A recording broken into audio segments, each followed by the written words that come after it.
Anyway, you can just ignore the camera. So, should we give him a round of applause? The Baron. Okay, thanks, Paul. Paul told me that the audience is going to be quite advanced, 1600 plus mostly, and of course we will got international masters in the back room joining us later probably. So what I decided to do is to discuss some of the issues in playing positionally. In fact, one thing that surprised me quite a lot after coming to Melbourne was how even some of the strongest Australian players don't pay much attention to positional chess. When they want to attack, they don't build up the attack, they just start attacking straight away. They don't care about gaining small positional advantages. They just want to go for the opponent's king and smash him straight away. And of course, another weakness that I spotted, many players see a lot of things for themselves, but they don't like looking for opportunities that their opponents may be presented with. In other words, they're not playing restrictive kind of chess. I found it very interesting because the way I was taught to play chess, it's very important to restrict your opponent's opportunities. And if you look at the secrets of the success of the Russian chess school, Spanish chess schools, and some other chess schools, the secret of their success is they always focused on restricting their opponent's possibilities. In other words, playing really boring chess, not worrying about how creative they were, but killing their opponent's creativity. And of course, the great master of this was Botvinnik.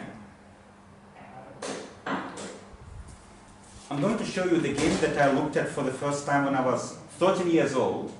At the time I was about 2000 strength, but I was quite shocked.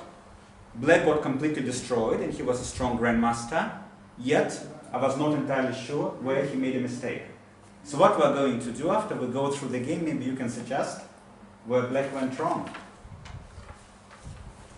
So it was played in Amsterdam in 1963. Botvinnik was white and Black was a fairly strong grandmaster, Donna. He was #2 in Holland after Avi for many years, after Avi retired from chess to pursue better things such as chess administration. Please don't get me wrong that I think that chess administration is so great, but if you are president of FIDE, it is quite good. So that was Avi was doing, and then Donna became #1 in Holland, and he remained #1 for about 20 years till Timman became famous and took so over. So is Botvinnik white? Botvinnik white, yeah. Donna black. The game was played in Amsterdam in 1963. Amsterdam is a beautiful city, but these two were doing nothing but playing chess. Knowing Botvinnik, when he's playing a chess tournament, he doesn't go around, he doesn't go sightseeing, he just focuses on his game. And this is why he was so great. He's not like one of those grandmasters that drink wine in between the rounds. He rarely drank, and certainly never during the tournaments. So C4, I don't mean anybody in particular, of course, no particular grandmaster in mind. No particular Australian grandmaster in mind. Knight f3, e6, g3, d5. This is a pretty good opening for white if you want to play restrictive chess. It's quite hard to be black here because usually players like to show aggression early. The problem with this kind of setup, it's very hard for black to play aggressively. As you know, with black there are two kinds of approaches. One, you try to equalize first, and after you equalize, you try to slowly outplay your opponent or counter-attack. The second one, try to play aggressively straight away. And few people like to defend, therefore, usually players love showing their activity as black. So what you should try doing as white is to restrict the activity. When I'm playing Chris in Allegra, this is what I'm trying to do all the time.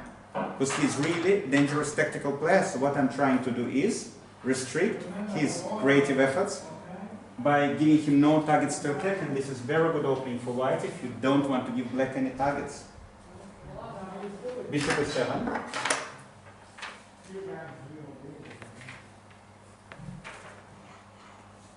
Oh, we missed a move for sorry, bishop g2, bishop e7. Castles. Castles. b3, b6. Bishop b2, bishop b7. How would you assess this position? Has white achieved much? Very even, yeah. Pretty even. However, white has a very slight marginal edge. What could it be? Control of the dark squeeze in the centre. Yes. The only slight advantage that white achieved is his bishop is quite good, where the black bishop is quite passive. Of course, this is not much. Of course, you can say that white doesn't have much initiative. But let's approach the same position from the black's point of view. How much fun is it to be black here? For white, it is quite clear. You have a small, very small plus, and you can play on to exploit it. What about black? You just have to defend. You just have to try to equalize really hard to show activity. So here Botvinnik does something very, very interesting. To be honest, I still don't understand this kind of approach, but apparently it worked. He exchanged on d5, and here he played a move that I, for example, would never play, and many other players that I shared this game with would never play. He played d2 to d4, covering his good bishop. And this brings us to another interesting point. Sometimes it's a good idea to transform the way the position is. And in order to do so, you have to give up particular small advantage in order to gain another small advantage. Now that pawns have been exchanged, white has another small plus. White can play along c-file. Before, it was not possible. So in order to play along c-file, white has to give up the superiority of his bishop. Does it make sense? Yeah. Yeah? And this is quite interesting. This is what many people are reluctant to do. They are reluctant to play the moves that deprive them of particular advantages they gained previously, but sometimes this is how you transform one advantage into a slightly bigger one. c5, black doesn't want to defend passively. According to modern theory, I believe the main move here is knight d7, and according to opening books, this position is regarded as even. However, personally, I would rather be white here than black, because for white, I can see a couple of plans that I can try to follow, like for example, 95, 92, and possibly even e4 opening up in the center, or queen c2 and rook c1, putting pressure on the c-pawn. For black, I guess I just have to wait for white to do something and then try to defend and therefore maintain the equality. I think there is a big difference between positions that are completely equal and positions where you can maintain equality by defending from your opponent's threats. I don't think you can regard this position as equal because you still have to fight for it. You can probably draw in the end, but it will take you a fair bit of work to achieve. So black played c5, and now white does another interesting thing. White exchanges on c5, giving away one of the central pawns. However, what happens if black takes on c5 with the b pawn? Doesn't black have a strong center? Why would white do it? Why would white give black such a strong center? The c-pawn's still weak, I guess. Exactly. Once again, we're transforming our advantage into something slightly different, into a different kind of advantage. On the one hand, black has a strong center, but on the other hand, look how weak the pawns are. And we can really put the pressure on these pawns, on the pawn pair. Again, this position probably objectively very close to equal, but it's very unpleasant to be black here because black has to defend these pawns. There were some players that didn't mind so-called hanging pawns, we call them hanging pawns in chess. But generally speaking, it's very unpleasant to play with this kind of pawns because they're constantly under pressure, they're constantly under attack, therefore don't captured with the bishop.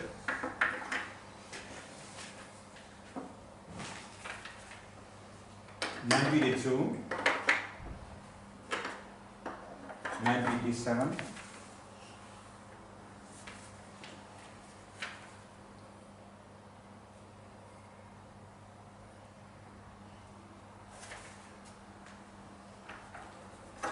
A3.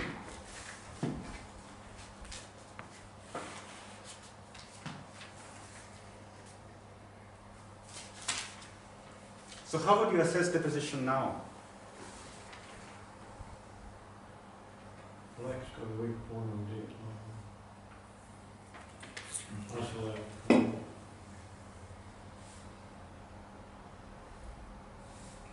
Okay, this is quite interesting. According to theory, this position is actually still equal. In fact, databases assess this position as equal. But white is actually better because he has isolated pawn to play against. What else could be a problem? The outpost on d4. Like if he puts his knights on d4 and such. Exactly. White has the d4 square also. Look at all the play along the black squares. It's quite significant. Therefore, black usually tries avoiding playing with this kind of hanging pawns or isolated pawns, even though sometimes it's good to have an isolated pawn. Some players really master that of playing with isolated pawn, because if you have an isolated pawn, you have a lot of squares to penetrate your opponent's position. Make sense? Okay, let's go back a bit.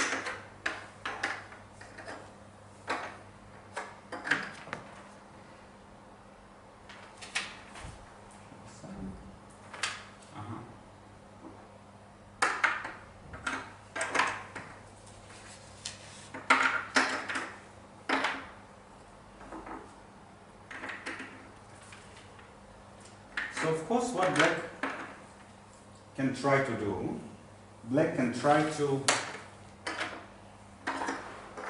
avoid making weaknesses by taking on d5 with the knight.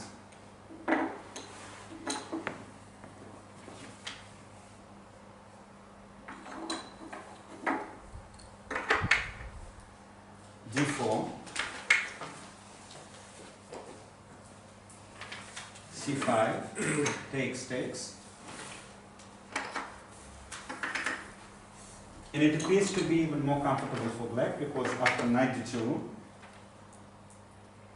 knight d7, oops, better not drop the pieces. It's okay to blunder the pieces, but it's not okay to drop them overboard, I guess. a3. Here could be another critical moment. And how would you assess this position?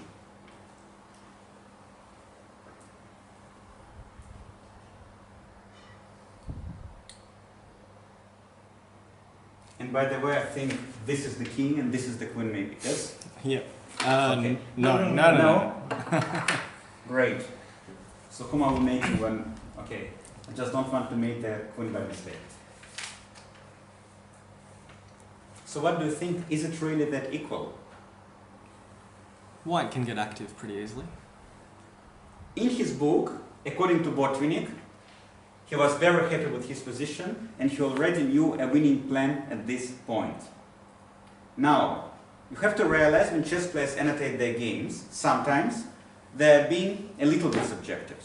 Sometimes they're being very subjective. Botvinnik, one of those, who always pretended to be objective, but in reality, of course, along with Elihan and some others, he was fairly subjective. I think this position is probably marginally better for white, because he controls more central squares and has a better bishop. But I don't think it's anything significant. But as Paul pointed out, white can play b4, bishop e7, knight d4. Oh, sorry, we missed a move. a3, knight 5 to f6. Knight d4, takes.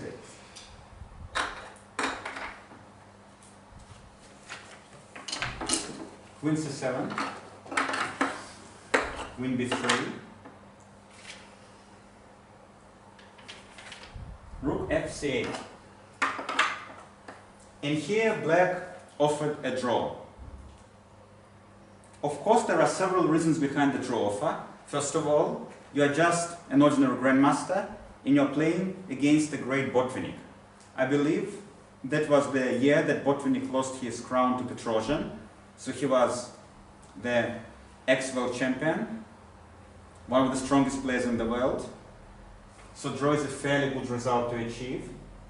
Of course, you wouldn't offer a draw to such a great player if your position is very bad. So black probably thought his position is reasonable, maybe slightly worse, but not much worse. So he thought it's okay to offer a draw.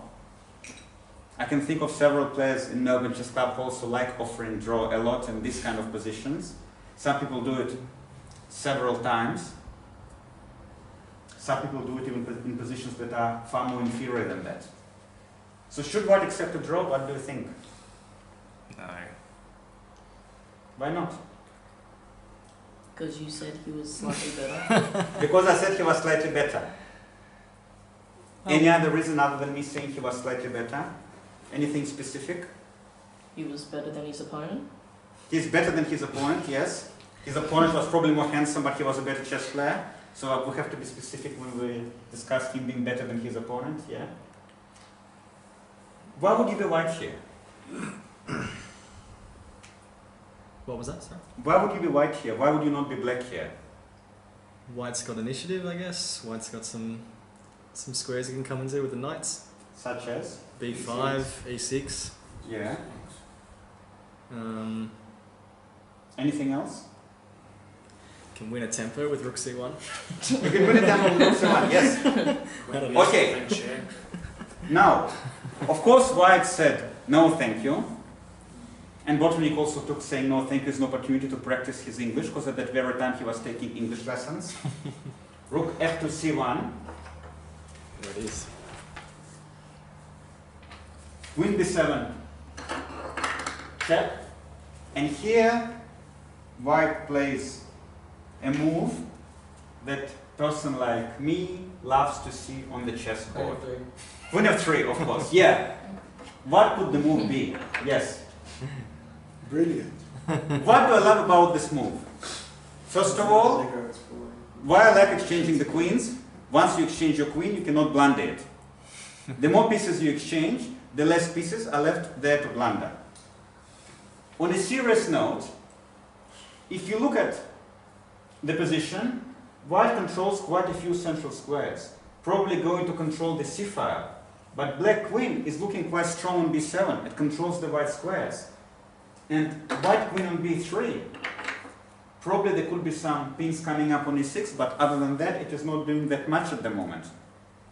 So why not offer the queen exchange? Also, if black exchanges the queens, let's take a look at this position. Looks almost equal, but is it that easy to be black here? Knight c6 is coming up. Knight b5 is coming up. Possibly b5 and knight c6. At first sight, the position looks like roughly equal. But if you take a closer look, you may realize it's actually very difficult to play this as black. This is one of the lessons I had to learn over the years. As you know, when I play, I have this tendency to exchange all the pieces I possibly can. And I really have to fight this tendency sometimes, because in many cases what I've done, I exchanged my good pieces for opponents' not so great pieces, because I just wanted to get more pieces of the board and then somehow outplay my opponent. And many times what I was discovering, while I was about to start getting ready to outplay my opponent, my position was so bad that it was time to resign. So, despite his desire to exchange queens and quickly draw with Botvinnik, Donna refused the queen exchange. By the way, are you sure this is the queen and this is the king? Yep. Yeah, because the king's got the little cross on him. Yeah, but this looks a bit like, you know, girls, you know what girls put on their head. Heads like heads, girls' heads. No? Okay. And this is has a symbol of male masculine, of anything. Okay, anyway. Just some thoughts which are not directly related to the position. So, he played knight d5. How can white proceed? How can white occupy more space and more squares? E4. Correct, yes, e4. Very good move. Knight 5 to f6. What do we do next? We already have some space advantage. We control more squares. How do we occupy some squares in the black's camp?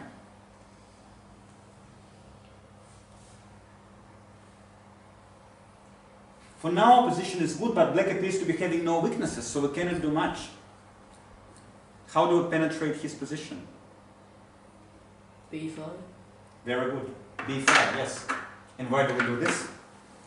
So then I come to C6. Good. Suddenly, black's position doesn't look anywhere near equal anymore. It looks quite dangerous. It's very, very unpleasant. One of my chess students told me that according to chess engines, black is still standing quite reasonably. Minus 0.3 or something, which is not bad at all. But when I look at it, I find it very difficult to be black here. And I think if we ask most strong players, would they rather be white here or black, they would all say we prefer to be white. With black, it's unpleasant defense ahead of us. A6, black is trying to simplify and exchange some pieces.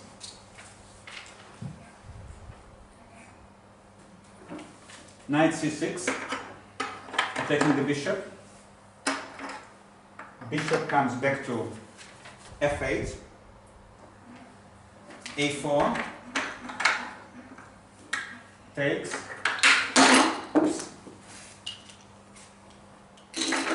takes, rook takes, rook takes, and black, who doesn't like his position at the moment, decides, okay, fine, what I need to do, I need to keep exchanging the pieces and somehow draw it. So he plays rook to A8. What should white do? Should white exchange the rooks or not?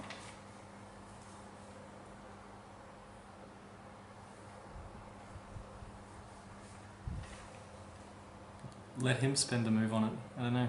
Just play knight c4 Let him spend the move on it. if he wants to. But do we need the rook or not? Another question is, if you move the rook away, you give up control of the, white gives up control of the A file. Is A file that critical? Can black do much damage along the A file? No. No. So why do we need to fight for it? Sometimes it's very important to play against the rules. We all know that if there is an open file, you need to fight for the file. However, there are some positions where we just need to play against the rules.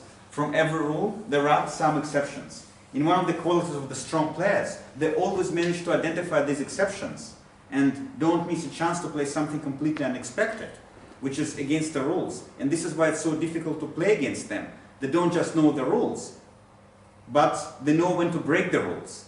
Weaker players, they break the rules because they don't know what the rules are, but stronger players, they break the rules because they know what they are, but they can see an opportunity to play against the rules. And this kind of players, to be honest, I find particularly difficult to play against. Out of the top players in Australia, the most difficult opponents for me are people like James, for example, because he's playing very aggressively, he's very good positionally, but at the same time, he knows how to complicate things, and then things get tactical and out of control. So, what played rook d1?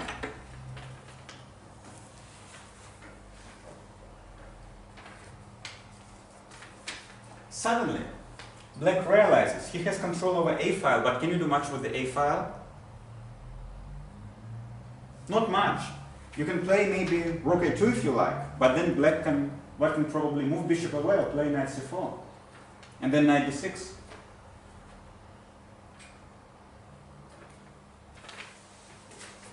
It's quite hard for black to find a plan.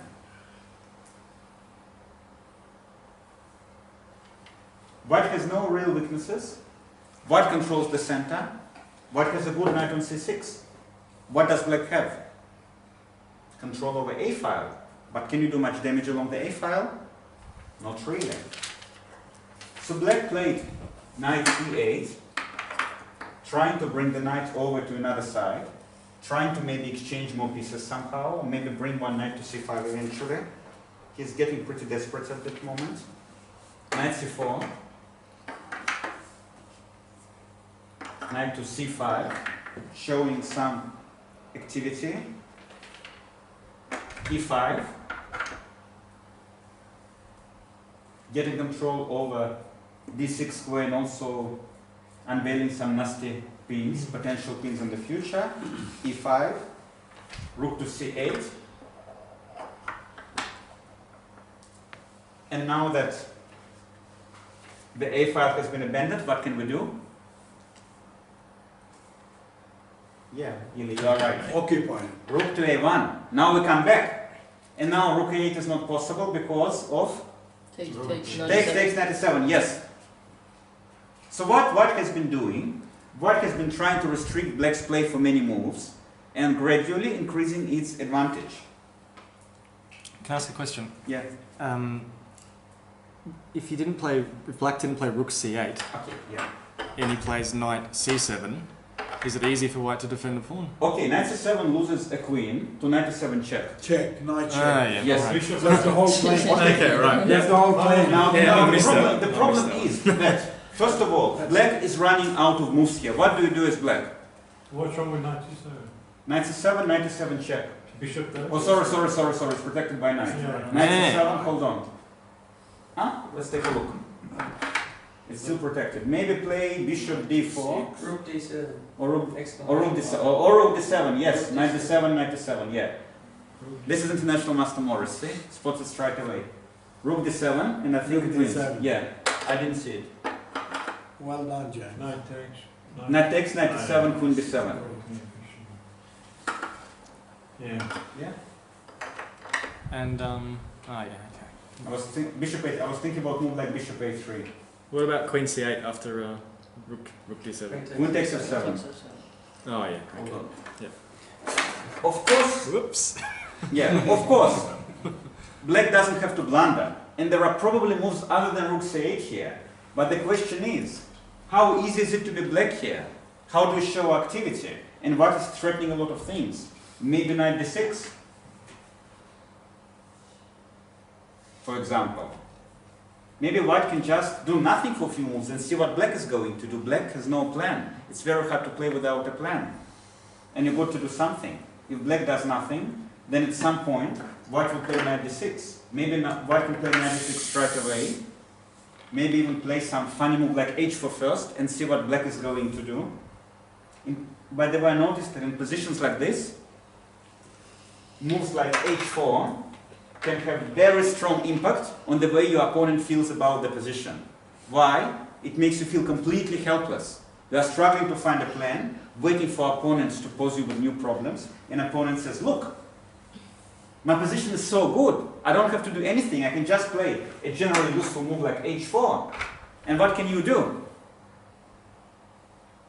So psychologically, it's having a big impact. Also, chess-wise, I don't think it's such a bad move. But of course, first move I would consider here is white, given a chance is knight d6, because looks winning or almost winning. So rook c8, rook to a1, rook to c7, and here the game ends quickly. The reason he played rook c7 because rook a7 is coming, and rook a8 is not possible. Rook to c7, and of course you can win a queen. Yeah, rook a7, winning a queen,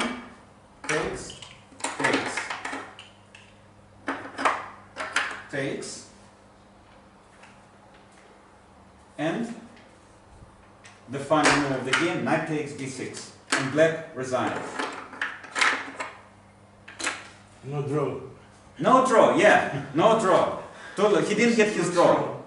Now that you saw the game, you may say, look, this is what happens when white is such a strong grandmaster and black is a petsa. Black was not a petsa. Black was a strong grandmaster as well, but he got outplayed without even understanding where he made a mistake.